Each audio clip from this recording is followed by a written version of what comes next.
L'Aneguet lleig. Hi havia una vegada una ànega que va tenir 4 aneguets.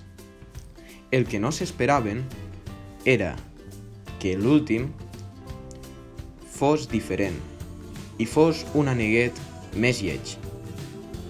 Llavors, quan se van enterar els seus germans i la mare, es van assustar i el van rebutjar. Un altre dia, l'Aneguet lleig se n'anava a jugar amb els seus germans, ja que veia que s'ho estaven passant bomba. Ells en veure'l el van insultar i van dir que se n'anés. Llavors l'Aneguet se'n va anar trist. Després de sentir-se incomprès per la seva família, l'Aneguet decideix provar sort i anar-se'n a viure en una granja. Toc, toc, toc. Hola, Aneguet.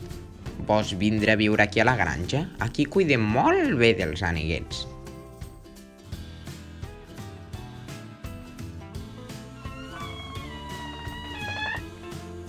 Vine, que així podràs conèixer els teus nous companys.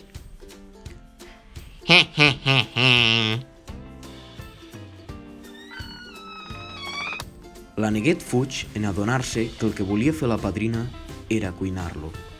Vine cap aquí, vine. Després de fugir de la granja, l'Aneguet camina per un bosc. Quan es pensa que està fora de perill, es troba amb un caçador que vol matar-lo. Per sort, aconsegueix escapar. L'Aneguet camina i camina durant l'hivern i primavera.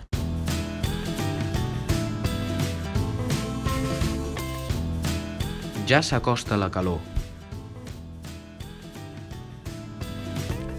Un grup de petits cignes desconeguts van al llac, ja que tenen molta calor.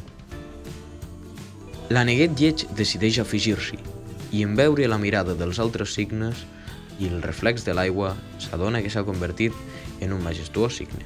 I així és com l'Aneguet es va convertir en el cigne més blanc i més elegant dels que l'envoltaven i va començar a ser feliç i a gaudir amb els seus amics. I vet aquí un gat i vet aquí un gos, aquest conte ja s'ha fosc.